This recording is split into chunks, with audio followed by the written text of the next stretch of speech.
পাথর প্রতিমায় পঞ্চম শ্রেণীর ছাত্রীকে শ্লীলতাহানির অভিযোগ উঠেছে ওই স্কুলেরই ভারপ্রাপ্ত প্রধান শিক্ষকের বিরুদ্ধে। এই ঘটনায় ব্যাপক শোরগোল পড়ে গিয়েছে পড়ুয়া এবং অভিভাবকদের মধ্যে। অভিযুক্ত শিক্ষক স্বপন বারিক ওই ঘটনার পর থেকেই পলাতক রয়েছেন। জানা যাচ্ছে, পাথর প্রতিমা ব্লকের দিগম্বরপুর গ্রাম পঞ্চায়েতের ইন্দ্রনারায়ণপুর সুকান্ত নজরুল মাধ্যমিক শিক্ষা কেন্দ্রের ভারপ্রাপ্ত প্রধান শিক্ষক স্বপন বারিক দীর্ঘদিন ধরে স্কুলের ছাত্রীদের সঙ্গে নানা রকম অশালীন আচরণ করেন। এ নিয়ে আগেও তার বিরুদ্ধে অভিযোগ জানিয়েছিল ছাত্রীরা। দুদিন আগে পঞ্চম শ্রেণীর এক ছাত্রীর সঙ্গেও দুর্ব্যবহার করেন তিনি। ঘটনার কথা বাড়িতে জানাতেই ক্ষোভে ফেটে পড়ে স্কুলে এসে বিক্ষোভ দেখাতে থাকেন অভিভাবকেরা। তাদের সঙ্গে যোগ দেন স্থানীয়রা। অভিযুক্ত শিক্ষককে স্কুল থেকে বহিষ্কারের দাবি জানাতে থাকেন তারা। ঘটনার তদন্তে নেমেছে ঢোলাহাট থানার পুলিশ। আগে ওই মাস্টারের নামে বহুত কমপ্লেন আমরা পেয়েছিলাম যে এইরকম মেয়েদেরকে তুলে তাদের গায়ে হাত দেয় বা গাল ধরে টেপে মেয়েকে ধরে ওই ছাদের উপরে টিফিনের সময় নিয়ে যাচ্ছিল, ছাদের উপরে জোর করে।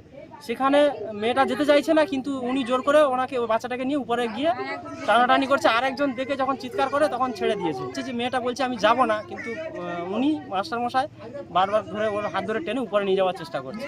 তাহলে ওনার উদ্দেশ্যটা কি?